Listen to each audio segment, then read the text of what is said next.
Good morning. आज के इस वीडियो में बात करते हैं एक कॉमन समस्या किडनी के फंक्शन को एबनॉर्मल हो जाने की। कई लोगों का यूरिया क्रेटिनिन ये सब बढ़े होते हैं, उस वजह से कई एबनॉर्मलिटी बॉडी में आती हैं और धीरे धीरे किडनी इनएक्टिव होने लगती है।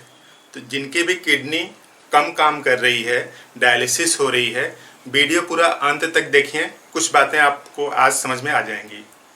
आज हम लोग बात करते हैं एक बेहतरीन होम्योपैथिक मेडिसिन अल्फा की, और ये जो भी इंफॉर्मेशन हम बता रहे हैं वो बोरिक मेटेरिया मेडिका के पेज 27 पर लिखी है, आप वहाँ से भी इसको पढ़ सकते हैं।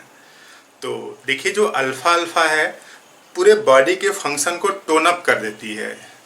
ऐसे टिश्यू जिनका न्यूट्रिशन डिफिशियंट था कभी, उस वजह से आज वो लोग सिम्टम्स प्रोड्यूस कर रहे हैं।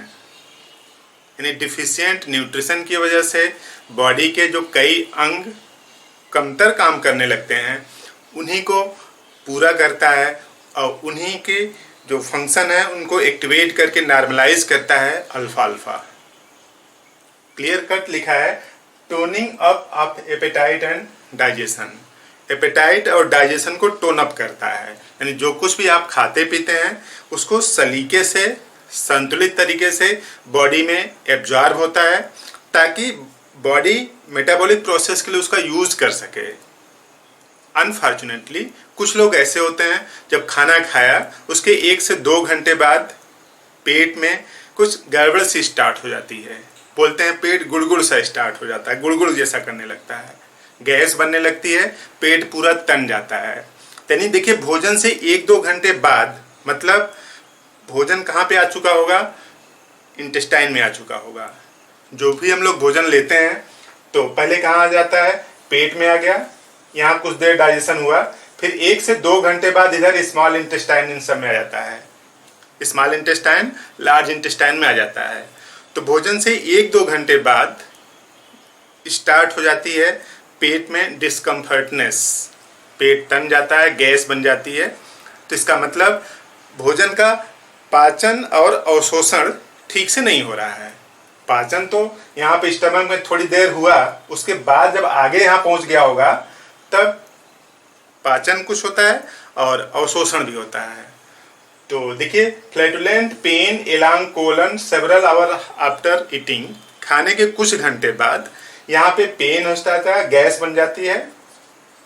अब गैस बन जाती है तो इस वजह से पेन स्टार्ट हो जाता है, और अगर कोलन में पेन है तो अपना काम ठीक से नहीं करेगी, फूड मटेरियल को ठीक से एब्जॉर्ब नहीं करेगी, और फूड मटेरियल अगर ठीक से एब्जॉर्ब नहीं होगा तब बॉडी के कुछ पार्ट, कुछ कंपोनेंट इनएक्टिव हो सकते हैं।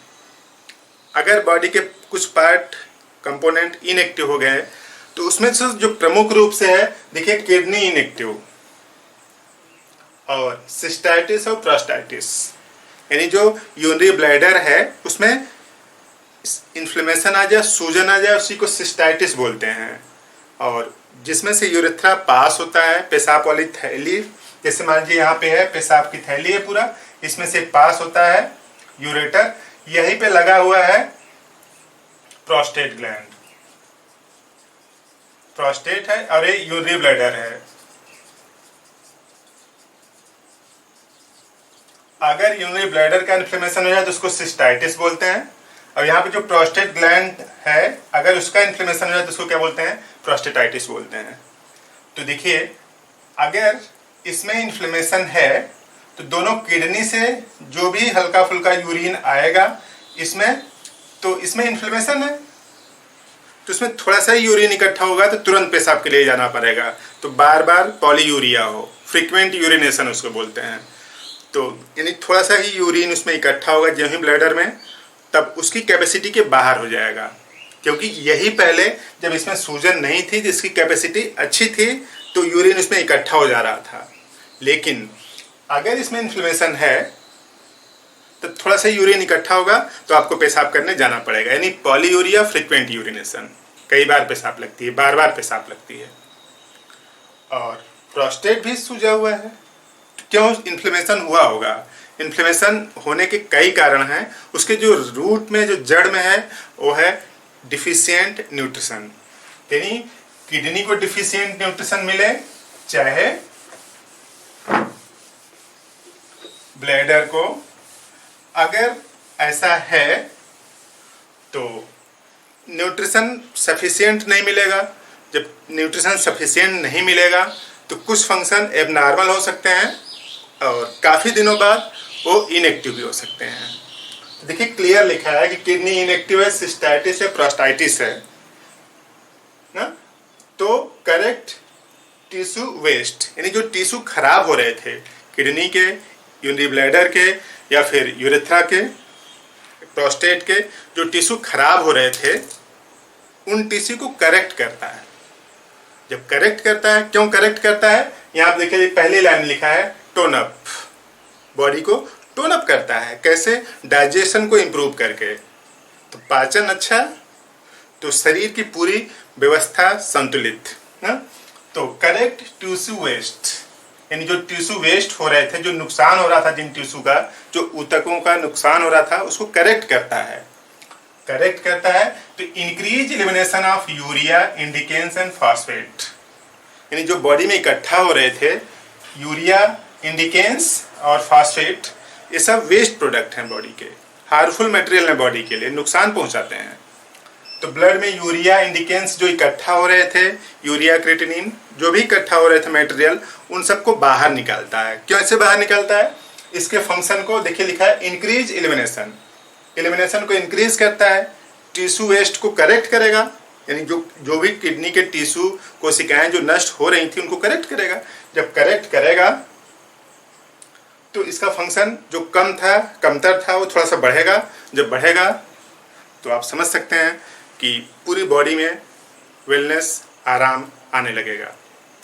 तो इस तरह से अल्फा अल्फा बेहतर तरीके से किडनी के फंक्शन को नॉर्मलाइज करता है। केवल किडनी ही नहीं, पूरी बॉडी के फंक्शन को नॉर्मलाइज करता है। तो एकदम बेहतर मेडिसिन है। आप इसको लें कैसे हैं? लेने का सिंपल से तरीका है, आप ले लीजिए अल्फा अल्फा, ठीक है, इसका मदर टिंचर आप ले लीजिए। इसका 10 बूंद हाफ कप पानी में डाल करके सुबह, दोपहर, शाम और रात 4 टाइम लीजिए। जिनको कोई एबनॉर्मलिटी नहीं है वो भी इसको ले सकते हैं, लेकिन इनको लगातार नहीं लेना है। कुछ दिन तक लिया, 1 हफ्ते 15 दिन लिया, उसके बाद 1 हफ्ते 15 दिन का गैप, फिर इसी तरीके से रिपीट कर सकते हैं। तो बॉडी के पोषण को टोन अप करने के लिए अल्फा अल्फा का आप यूज़ करें। एक बार फिर से बोरिक के मैट्रियामेट्री का पेज 27 पर लिखा है, आप इसको पढ़ सकते हैं। तो अगर बात आपको समझ में आई तो ये जानकारी दूसरों को भी बताइए ताकि उनकी भी जानकारी बढ़े। तो इस तरह से हम लोग बीमार होने की संभावना को कम कर सकते हैं। आप यहाँ तक वीडियो देख रहे हैं तो बात पसंद भी आ रही होगी, तो वीडियो को लाइक करें, चैनल पर नए हैं तो इसको सब्सक्राइब करें, फ्रेंड्स को भी शेयर करें। Thank you.